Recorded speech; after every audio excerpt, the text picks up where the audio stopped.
नमस्कार साथियों, Agusta net classes की तरफ से सभी का स्वागत। हम लोग पढ़ रहे थे फोटोसिंथेसिस इन हायर प्लांट्स, जिसमें फोटोफॉस्फोरिलेशन हो गया, यानी एटीपी की सिंथेसिस, जिसमें साइक्लिक और नॉन साइक्लिक दोनों तरह से एटीपी की सिंथेसिस हो रही थी फोटोफॉस्फोरिलेशन में इन प्रेजेंस ऑफ सनलाइट। यानी सनलाइट जो था वो प्राइमरी सोर्स था जिसमें एटीपी की सिंथेसिस होती है। आज हम लोग पढ़ेंगे केमी ऑस्मोटिक हाइपोथेसिस। इसमें हमें यह देखना है कि एटीपी की सिंथेसिस की मैकेनिज्म क्या है। एटीपी की सिंथेसिस तो हो रही है, फोटोफॉस्फोरिलेशन में भी हो रही है, ऑक्सीडेटिव फॉस्फोरिलेशन में हो रही है और डायरेक्ट सिंथेसिस भी हो रही है। तीन वे हैं, there are three way of the ATP synthesis. Number one oxidative phosphorylation, number दो फोटोफॉस्फोरिलेशन, नंबर तीन डायरेक्ट सिंथेटिक ऑफ एटीपी। तो आज हमको ये देखना है कि मैकेनिज्म क्या है एटीपी की हाइपोथेसिस की। तो ये है कीमो ऑस्मोटिक हाइपोथेसिस। सबसे पहले देखते हैं कि इस हाइपोथेसिस को दिया किसने। पीटर मिटचेल इन 1961 में इन्होंने दिया। एक वैज्ञानिक थे, वैज्ञानिक का नाम है पीटर मिटचेल। ये ब्रिटेन के बायोकेमिस्ट थे और 1978 में इनको नोबेल प्राइज भी मिला था इस काम के लिए, जिन्होंने समझाया था कि what is the mechanism of the synthesis of ATP. तो वैज्ञानिक का क्या नाम है, पीटर मिटचेल। इन 1961 में इन्होंने किया था और 1978 में इनको नोबेल प्राइज भी मिला था, पाए थे, जिन्होंने इस थ्योरी को समझाया था, पीटर मिटचेल। इन्होंने क्या बताया इस थ्योरी में, बताया it explain the mechanism of ATP synthesis in chloroplast. Chloroplast में इस थ्योरी के आधार पर उन्होंने ये बताया कि एटीपी की सिंथेसिस की मैकेनिज्म क्या है, कैसे बनता है। हम लोगों ने नॉन साइक्लिक देख लिया, एटीपी बन तो रही है, लेकिन उसकी मैकेनिज्म है, किस तरीके से बन रहा है। इन्होंने एक थीसिस दिया, इसको कहते हैं केमी ऑस्मोटिक हाइपोथेसिस। कीमो ऑस्मोसिस यानी केमी ऑस्मोसिस क्या है, movement of ions across semi permeable membrane. It occurs in chloroplast and mitochondria. देखिए एटीपी की सिंथेसिस माइटोकॉन्ड्रिया में भी होती है, क्लोरोप्लास्ट में भी होता है। तो ये दोनों तरह का मैकेनिज्म है। जिस तरह का केमी ऑस्मोसिस हाइपोथेसिस जो है वो mitochondria as well as chloroplast दोनों में इसी तरीके की मैकेनिज्म होती है। अब आप माइटोकॉन्ड्रियम देखोगे, आउटर मेम्ब्रेन, इनर मेम्ब्रेन, दोनों के बीच में इंटर मेम्ब्रेन स्पेस होता है, हाइड्रोजन आयन वहाँ भी होता है, उसकी क्रिस्टी होती है जिसमें एटीपी की सिंथेसिस होती है। यानी उसका जो मेम्ब्रेन, इनर मेम्ब्रेन है, वहाँ इलेक्ट्रॉन ट्रांसपोर्ट सिस्टम वहाँ भी चलता है, वहाँ भी होता है। लेकिन अंतर यह है कि यहाँ जो सोर्स ऑफ एनर्जी लाइट है, यानी फोटोफॉस्फोरिलेशन हो रहा है, और माइटोकॉन्ड्रिया में क्या हो रहा है, ऑक्सीडेटिव फॉस्फोरिलेशन हो रहा है। वहाँ source of energy oxidation reduction है और यहाँ लाइट है। तो समझाया उन्होंने कि क्या मैकेनिज्म है क्लोरोप्लास्ट में एज वेल एज माइटोकॉन्ड्रिया, दोनों का समझिए आपका। इन्होंने बताया कि एटीपी सिंथेसिस करने के लिए 5 चीजों की आवश्यकता होती है। There are 5 substance which are required for synthesis of ATP. वो कौन सी 5 चीजें हैं। Number 1 membrane. Chemiosmosis needs a membrane, एक मेम्ब्रेन होनी चाहिए, नंबर 1। नंबर 2 प्रोटॉन पंप, ये है नंबर 2, प्रोटॉन पंप। तीसरा है प्रोटॉन ग्रेडियंट, ये दिस इज द 3। तीसरा नंबर क्या है, प्रोटॉन ग्रेडियंट या हाइड्रोजन आयन ग्रेडियंट। फोर्थ है एटीपी सिंथेटेज, एक एंजाइम होता है एटीपी सिंथेटेज, ये फोर्थ है। एक 5 भी इस पे जोड़ लीजिए आप, F0F1 पार्टिकल, F0F1 या F0F1 पार्टिकल। 5 समझिए, ध्यान से इसको समझिएगा, थोड़ा सा ध्यान करेंगे, ध्यान से इसको समझेंगे तो बहुत आसानी से इसी एक फिगर में आपको समझ में आ जाएगा, बकिया थ्योरी आप देखते रहिएगा। 5 चीजें रिक्वायरमेंट है एटीपी की सिंथेसिस में, चाहे वो क्लोरोप्लास्ट हो, चाहे वो माइटोकॉन्ड्रिया हो। फर्स्ट क्या है, there should be a membrane, intact membrane, semi permeable membrane होनी चाहिए, जिसके अक्रॉस वाटर मॉलिक्यूल्स, वाटर के आयन, प्रोटॉन्स, जिसके अक्रॉस आ जा सके। और दूसरा चाहिए प्रोटॉन पंप, प्रोटॉन या हाइड्रोजन आयन पंप चाहिए। अभी 1 बाय 1 इसको हम लोग पढ़ते हैं, पहले इसको 5 पार्ट्स देख लें। तीसरा चाहिए प्रोटॉन ग्रेडियंट, प्रोटॉन या हाइड्रोजन आयन, इसको प्रोटॉन कहिए या हाइड्रोजन आयन कंसंट्रेशन का डिफरेंस होना चाहिए, ग्रेडियंट में डिफरेंस होना चाहिए। फोर्थ क्या है, एटीपी सिंथेटेज एक एंजाइम होता है। और फिफ्थ क्या है, F0F1 पार्टिकल चाहिए। 5 चीज एक्वायर होती हैं एटीपी सिंथेसिस में इन द क्लोरोप्लास्ट। अब इस एक ही फिगर से हम सब चीजें समझाएंगे, आप ध्यान से समझ लीजिएगा। पहला क्या है, membrane, chemiosmosis needs a membrane.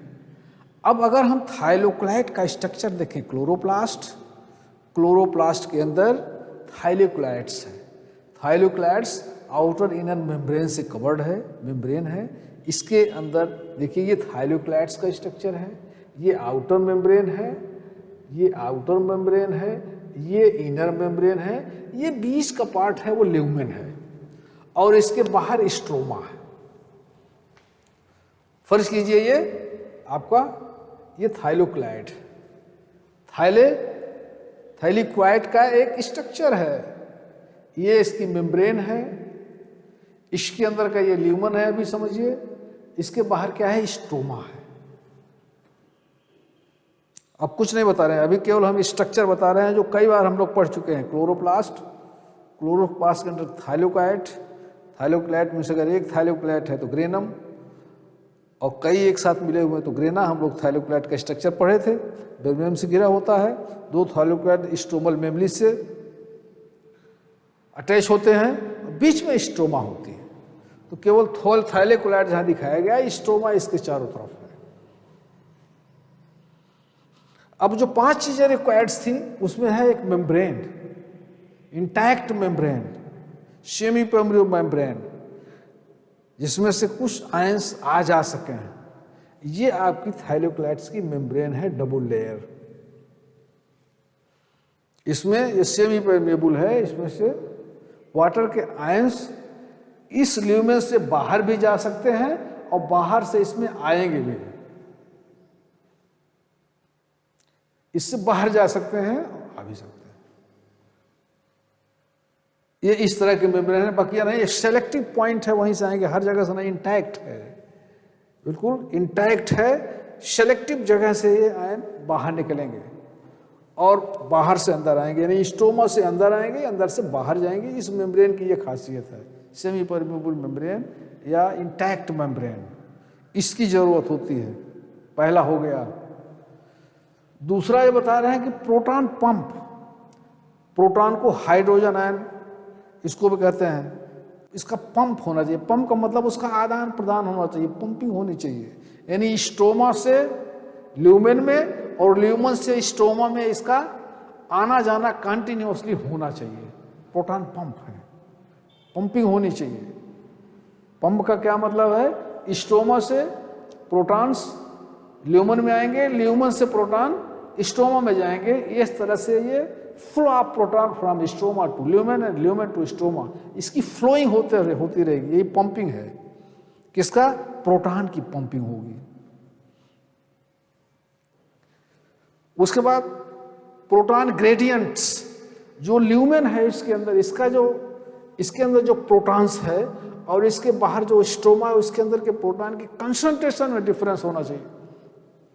Lumen में हाइड्रोजन आयन या प्रोटॉन का कंसंट्रेशन हाई होना चाहिए, स्ट्रोमा में लो होना चाहिए, तभी हायर कंसंट्रेशन से लोअर कंसंट्रेशन की तरह से प्रोटॉन का मूवमेंट होगा।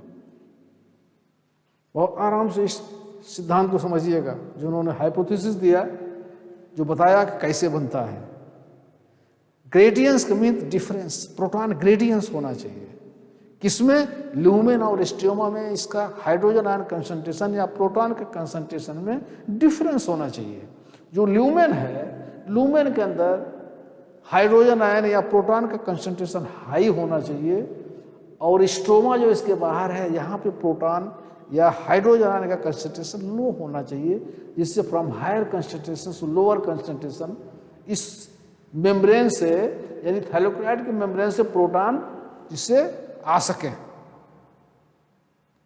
इसको कहते हैं ग्रेडियंट, डिफरेंस, कंसंट्रेशन का डिफरेंस होना चाहिए, यहां पे हाई होना चाहिए। और एटीपी सिंथेटेज एक एंजाइम है वो होना चाहिए। और उसके बाद F0 F1 पार्टिकल्स, जैसे आपने माइटोकॉन्ड्रिया में पढ़ा था, क्रिस्टी पे F0 F1 पार्टिकल्स थे, सेम यहाँ भी हैं पार्टिकल्स। किसके? थाइलोक्लाइड की मेम्ब्रेन पे। ये देखिए, ये आपका पार्टिकल है F0 F0 F1। F0 जो होता है इसकी वॉल में इम्बेड होता है, धंसा होता है, और F1 इसके बाहर होता है, ये देखिए। और एटीपी सिंथेटेज एंजाइम इसी F1 पार्टिकल्स पे रहता है। इतना स्ट्रक्चर आप समझ गए होंगे तो केमी ऑस्मोटिक हाइपोथेसिस को समझने में आपको देर नहीं लगेगी। एक बार फिर इसको रिपीट कर देते हैं इस स्ट्रक्चर को, फिर आपका फंक्शन समझाएंगे तो आसानी से समझ में आएगा। नंबर 1, पीटर्स मिचेल्स ने केमी ऑस्मोटिक हाइपोथेसिस बताया कि 5 चीजें रिक्वायर्ड होती हैं। Number 1, membrane, chemo osmosis needs a membrane. एक मेम्ब्रेन यहां भी है, एक थाइलोक्लाइड की मेम्ब्रेन है, आउटर इनर इंटैक्ट मेम्ब्रेन है, सेमी परमिएबल है। कुछ आयंस इसके मेम्ब्रेन से आर पार इधर उधर आ सकते हैं, यानी some protons come from stroma to lumen and some lumen to stroma में आवागमन इनका हो सकता है, प्रोटॉन का फ्लो हो सकता है इस मेम्ब्रेन से। और ये इंटैक्ट है, हर जगह से नहीं इस प्रोटॉन का फ्लो नहीं हो सकता है, सम सेलेक्टिव पॉइंट्स ही हैं और बकिया इंटैक्ट है।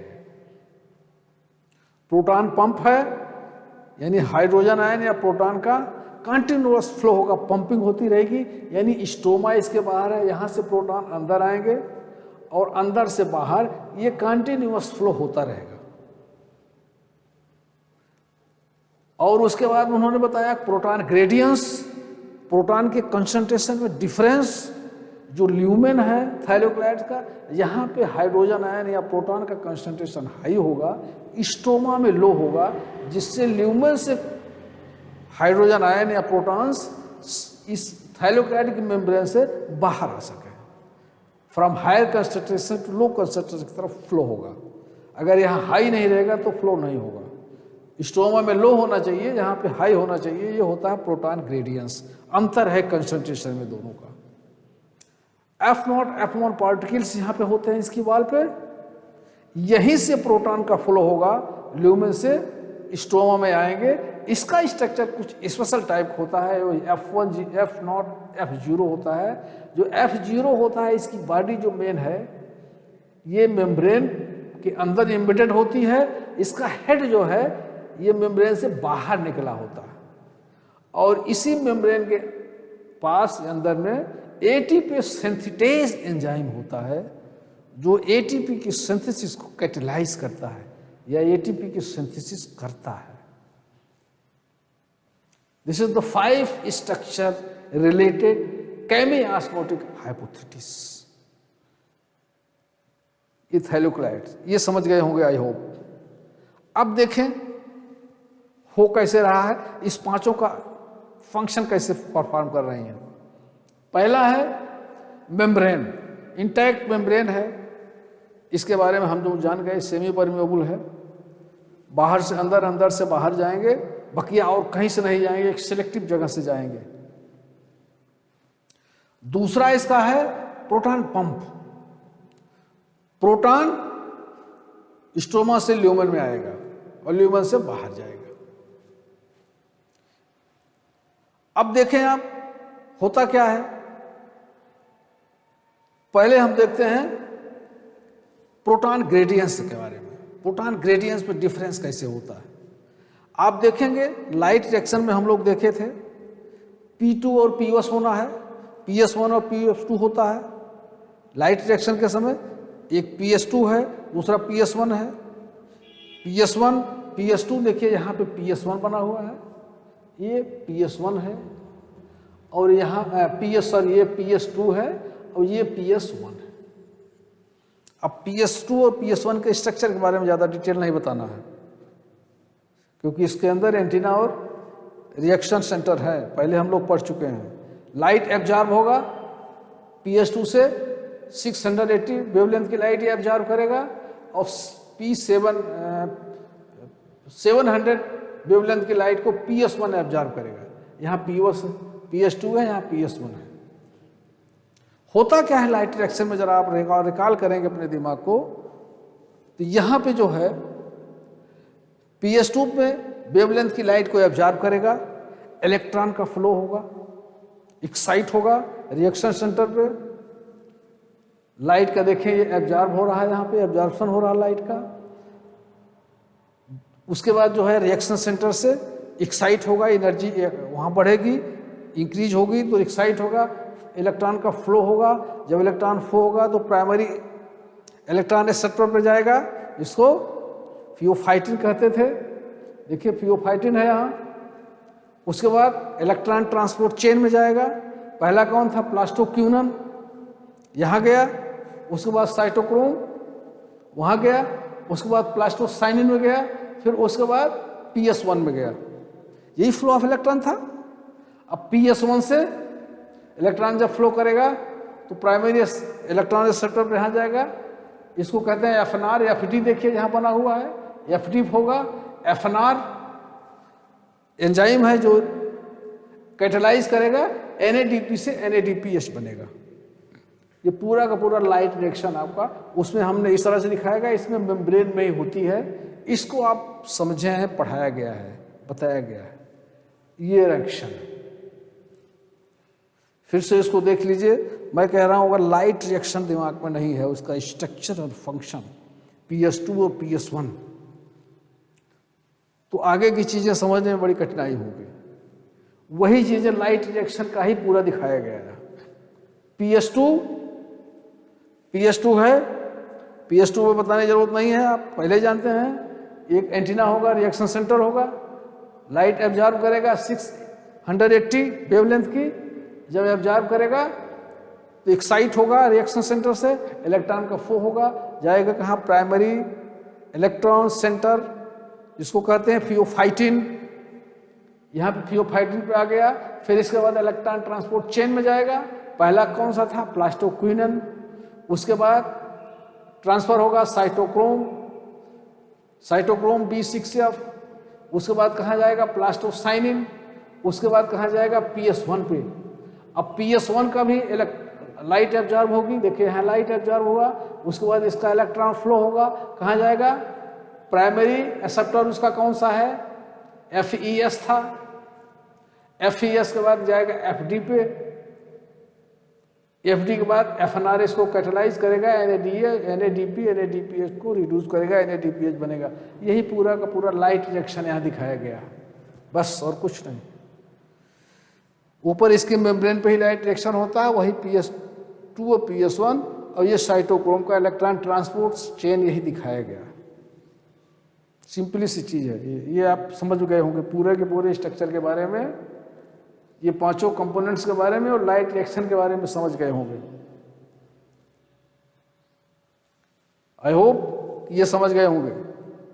नेक्स्ट देखिए क्या होता है। इस अब आप देखिए, पहले हम आपको समझाते हैं कि इसका जो ग्रेडियंट है, प्रोटॉन ग्रेडियंट कैसे काम कर रहा है। यहाँ पे हाई और स्ट्रोमा में लो कैसे है। नेक्स्ट में देखते हैं इसमें प्रोटॉन। देखिए यहां पे हमने बताया था आपको कि PS2 पे जब इलेक्ट्रॉन मूव करेगा तो यहां पे इलेक्ट्रॉन की डेफिशिएंट हो जाएगी PS2 पे। इसकी इलेक्ट्रॉन डेफिशिएंट को पूरा करने के लिए हाइड्रोजन टूटता है, फोटोलिसिस होता है, ऑक्सीडेशन ऑफ वाटर होगा। एक इलेक्ट्रॉन इसके डेफिशिएंट को पूरा करेगा, बकिया ल्यूमेन में कलेक्ट होता जाएगा, क्योंकि टूट कितना रहा है, यहां पे 4 हाइड्रोजन आयन टूट रहे हैं। ऑक्सीजन ल्यूमेंस होकर के वापस चली जाएगी और बचा हुआ हाइड्रोजन आयन या प्रोटॉन ल्यूमेन में कलेक्ट होता जाएगा। एक तो यहां से है स्रोत ग्रेडियंट इंक्रीज करने का। इसके प्रोटॉन कंसंट्रेशन इंक्रीज करने के लिए, बढ़ने के लिए 3 पॉइंट है, 3 रास्ते हैं। पहला PS2, यहां से ल्यूमेन का यानी थाइरोक्लाइड्स के ल्यूमेन का हाइड्रोजन आयन यानी प्रोटॉन कंसंट्रेशन कंटिन्यू बढ़ेगा। क्यों? क्योंकि इनर साइड में फोटोलिसिस हो रही है। PS2 जब एक्टिव होगा तो इसके इलेक्ट्रॉन जब फ्लो होगा तो इसके गैप को, इसके डेफिशिएंट को पूरा करने के लिए हाइड्रोजन टूटेगा, हाइड्रोलिसिस होगी, एक इलेक्ट्रॉन तो आ जाएगा, बकिया जो हाइड्रोजन आयन है ये ल्यूमेन में कलेक्ट होते जाएंगे, क्योंकि ये फोटोलिसिस इनसाइड ल्यूमेन होगी, यानी थाइरोक्लाइड की मेम्ब्रेन की अंदर की तरफ होती है। फर्स्ट ये बढ़ाएगा, क्या बढ़ाएगा? प्रोटॉन कंसंट्रेशन यहाँ का बढ़ता रहेगा, कंटिन्यू ये हो रहा है। एक तो यहां से बढ़ेगा, दूसरा इलेक्ट्रॉन ट्रांसपोर्ट चेन में हमने देखा था कि प्लास्टोक्यूनन एक था, इलेक्ट्रॉन कैरियर था। इसकी खासियत क्या है, ध्यान से समझिएगा। इसकी खासियत यह है, इलेक्ट्रॉन कैरियर के साथ ही साथ ये हाइड्रोजन कैरियर का भी काम करता है। इलेक्ट्रॉन को तो लेगा और साइटोक्रोम को देगा, साथ ही साथ देखिए ये एक हाइड्रोजन आयन को स्ट्रोमा से लेगा, ल्यूमेन में डाल देगा।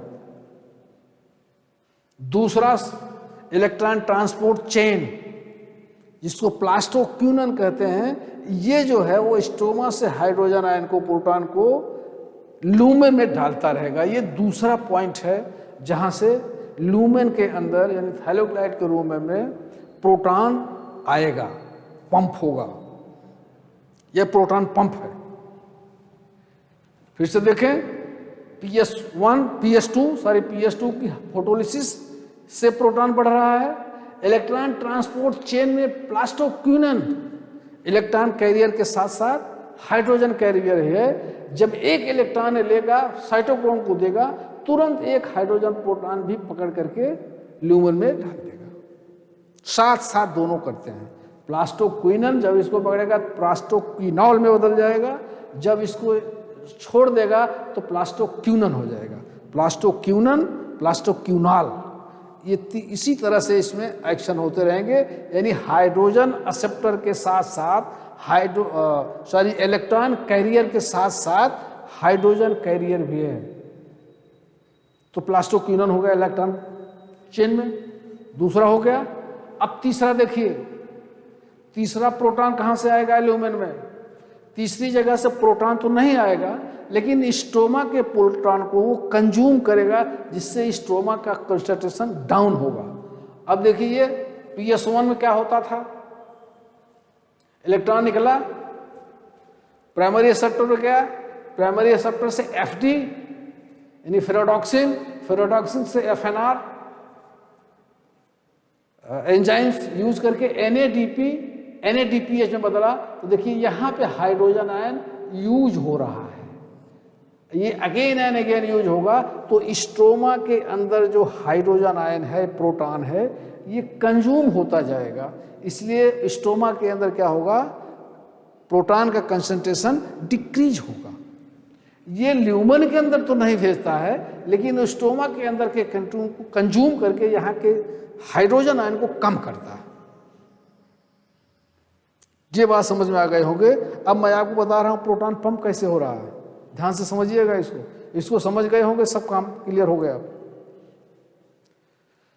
हम पहले आपको बता रहे हैं मेम्ब्रेन के बारे में बहुत ज़्यादा नहीं बताना है, प्रोटॉन पंप के बारे में बता रहे हैं, हाइड्रोजन आयन या प्रोटॉन कंसंट्रेशन के बारे में और प्रोटॉन ग्रेडियंट्स के बारे में, दोनों एक साथ पढ़िए।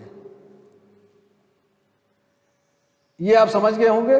PS2 हाइड्रोलिसिस से डाल रहा है, प्लास्टोक्विनन हाइड्रो आयन डाल रहा है, और PS1 स्टोमा से हाइड्रोजन आयन को, प्रोटॉन को कंज्यूम करके स्टोमा के अंदर के कंसंट्रेशन को डिक्रीज कर रहा है। ये 3 रास्ते हैं जहां से स्टोमा का प्रोटॉन का कंसंट्रेशन डिक्रीज होता जाएगा और थाइरोकाइड्स की ल्यूमा का प्रोटॉन का कंसंट्रेशन हाई होगा। दिस इज द, क्या है ये, इसको क्या कहेंगे, प्रोटॉन। देखिए फिर से बोलिए, प्रोटॉन ग्रेडियंट। प्रोटॉन ग्रेडियंट यानी प्रोटॉन का कंसंट्रेशन का डिफरेंस। ये समझ गए आप, ये आप समझ गए होंगे। अब चलिए देखते हैं वर्क कैसे होता है। यहाँ एटीपी सिंथेसिस कैसे हो रही है। यहाँ का प्रोटॉन का कंसंट्रेशन हाई है। अब जब यहाँ का कंसंट्रेशन हाई होगा तो यहाँ के हाइड्रोजन आयन यानी प्रोटॉन निकलेंगे। कहाँ से निकलेंगे, F1F पार्टिकल से, यहीं से निकलेंगे, हर जगह से नहीं निकलेंगे क्योंकि इनकी मेम्ब्रेन इंटैक्ट है।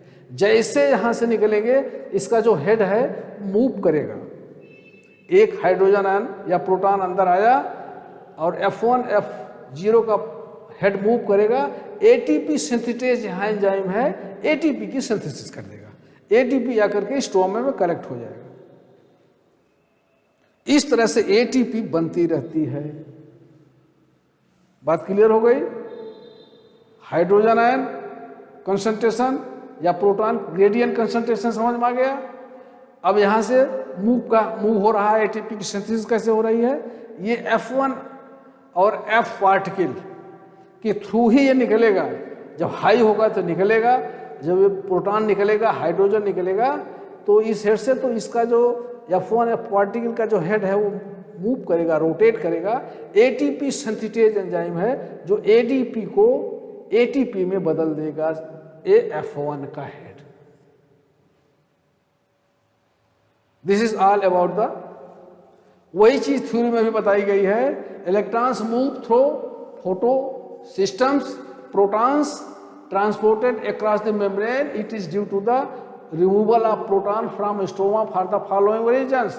The primary electrons acceptor is located towards outer side of the membrane.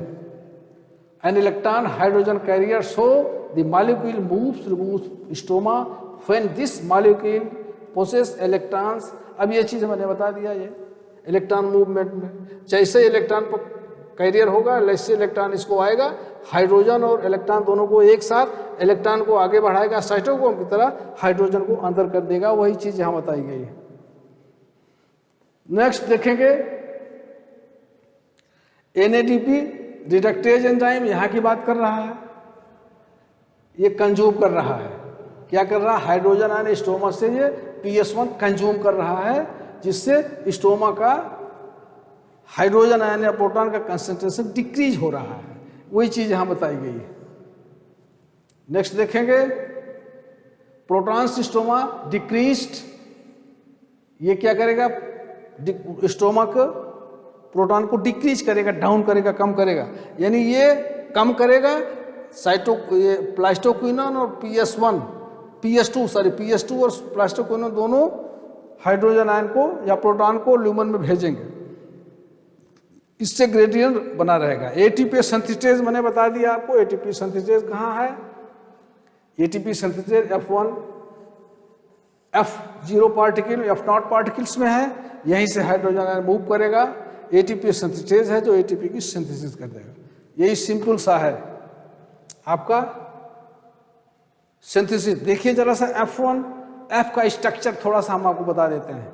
देखिए ये आपका स्ट्रोमा है, ये स्ट्रोमा है, और ये आपका थाइलोक्वाइड का ल्यूमेन है। इस ल्यूमेन के अंदर देखिए इसका CF0 ये एम्बेड है, वाल में है, और ये आपका हेड जो है वो स्ट्रोमा में है। CF1 स्ट्रोमा में है और इसका हेड ल्यूमेन की वाल में है। देखिए मैंने बताया था ना, ये वाल है। अब F1 पार्टिकल का स्ट्रक्चर मैं आपको बता रहा हूं, जहां से प्रोटॉन मूव करता है, जहां से ATP सिंथेसिस होती है। ये जो F1 है, कभी कभी पूछा गया था F1 कहाँ होता है? F1 ल्यूमेन में होगा, लेकिन F0 या F0 कहाँ होगा? थाइलोक्लाइड्स की वाल के अंदर होगा, उसी में इम्बेडेड रहेगा, धंसा रहेगा। और कुछ इस तरह का स्ट्रक्चर होता है हेड इसका, और जैसे ही ये मूव करेगा, ये रोटेट करेगा, और ATP सिंथेटेज यही एंजाइम होगा, वो ADP को ATP में ट्रांसफर कर देगा, चेंज कर देगा, यानी वो एनर्जाइज हो जाएगा, रिड्यूस हो जाएगा। कुछ नहीं, यहाँ से एनर्जी उसको मिलेगी, ADP ATP में क्या होगा, एनर्जी पाएगा, वो रिड्यूस होकर के ATP में ट्रांसफर हो जाएगा, और वो ATP स्टोमा में रिजर्व रहेगी। देखिए ये बताया गया है आपका, जैसे ही यहाँ से निकलेगा, ये सब चीजें हम लोगों ने बता दिया, ये निकलेगा ऐसे, ये देखें स्टोमा में आ गया। F1 F4 पार्टिकल से निकलेगा, ATP सिंथेसिस है, स्टोमा में आ जाएगा। सिंपल से है। ये CF1 देखिए, इमिडिएट इन मेम्ब्रेन, और CF1 इसमें क्या होता है, ATP सिंथेटेज जो इसको बना देगा। क्या बना देगा? ATP। नाउ यही स्ट्रक्चर यहां भी है। Energy used membrane to the create gradient high, ये सब हम लोगों ने बता दिया। थाइलोक्वाइड ल्यूमेन का ATP सिंथेसिस है चैनल, इस चैनल है, एक चैनल बनाता है। ये जो है एक चैनल है, इसी चैनल से जाएगा। F1 F4 पार्टिकल एक चैनल बना रहा है। देखिए ये जब आएगा तो एक चैनलाइज होगा, ये चैनल होकर के ये आएगा, ये चैनल है। सबसे करामात जो है वो F1 F0 पार्टिकल का ही है, ये चैनल है। इसी चैनल के अंदर से हाइड्रोजन आयन जब निकलेगा तो ये जब आएगा इसके हेड में, स्टोमा के हेड में, तो यहीं पर ATP सिंथेटेज है। देखिए ये ADP को ATP में ट्रांसफर कर देगा, ATP की सिंथेसिस हो जाएगी। सेम इसी तरह से माइटोकॉन्ड्रिया में भी होता है। माइटोकॉन्ड्रिया में अगर आप देखेंगे, ये आपका माइटोकॉन्ड्रिया है, ये देखें, ये आउटर वॉल है, ये इनर वॉल है, यहीं पर किस्टी होती है, ध्यान दीजिएगा। ये हाइड्रोजन आयन यहाँ प्रोटॉन ग्रेडियंट यहाँ रहेगा ल्यूमेन में, इंटरस्टिशियल स्पेस में, और ये यहाँ से जब मूव करेगा पर्टिकुलर जगह से, ATP की सिंथेसिस यहाँ होगी और मैट्रिक्स में यहाँ ATP बनती रहेगी। यहाँ पर ऑक्सीडेशन काम करता है, वहाँ पर फोटो लाइट काम करता है। बस दोनों माइटोकॉन्ड्रिया क्लोरोप्लास्ट में सेम यही मैकेनिज्म होती है। यानी कैमी ऑस्मोटिक हाइपोथेसिस दोनों में लागू होता है, mitochondria as chloroplast. I hope कि आप क्लियर हो गया होगा। एक बार मैं समराइज करके बात खत्म करता हूं। कैमी ऑस्मोसिस पीटर मिचेल ने बताया 1961 में, 1978 में नोबेल प्राइज पाए। इन्होंने बताया कि ATP सिंथेसिस की मैकेनिज्म क्या होती है। क्लोरोप्लास्ट में इन्होंने समझाया, क्लोरोप्लास्ट में बताया कि 5 चीजें आवश्यक हैं। वो 5 चीजें कौन कौन सी हैं आपको याद होगा? एक मेम्ब्रेन, इंटैक्ट मेम्ब्रेन, दूसरा प्रोटॉन पंप, तीसरा प्रोटॉन ग्रेडियंट, चौथा ATP सिंथेटेज, और पांचवा F1 F0 पार्टिकल्स। ये सब हमने आपको पूरा स्ट्रक्चर बता दिया, कैसे ये पांचों काम करते हैं, और ATP की सिंथेसिस कैसे होती है, स्टोमा में कलेक्ट होता रहता है। आई होप कि कैमी ऑस्मोटिक हाइपोथेसिस, जिसको पीटर मिचेल ने 1961 में बताया था, आपकी समझ में आ गया होगा। ये केवल लाइट रिएक्शन पर ये भी डिपेंड है। अगर लाइट रिएक्शन आपको नहीं मालूम है PS2 PS1 कैसे इसका स्ट्रक्चर है, कैसे काम कर रहे हैं, कैसे इलेक्ट्रॉन ट्रांसपोर्ट चेन चल रही है, कैसे इलेक्ट्रॉन का मूवमेंट हो रहा है चेन में, और PS2 PS1 में क्या क्या चाहिए, कैसे इलेक्ट्रॉन का गैप पूरा हो रहा है, ये सिस्टम नहीं याद है तो इसको समझने में कठिनाई होगी। और मैं उन साथियों से निवेदन करूंगा कि अगर ये न समझ पाए होंगे तो लाइट रिएक्शन एक बार फिर से रिकॉल कर लेंगे, और जब रिकॉल करके फिर इसको एक बार देखेंगे तो सब समझ में आ जाएगा, बहुत आसान है। एक चीज़ ध्यान रखिएगा कि केमी ऑस्मोटिक हाइपोथेसिस क्लोरोप्लास्ट में तो इस आधार पर बनता ही है, माइटोकॉन्ड्रिया में भी ये लागू होता है। बहुत बहुत धन्यवाद। अगर आपको अच्छा लगे चैनल को सब्सक्राइब कीजिएगा, लाइक कीजिएगा। Thank you.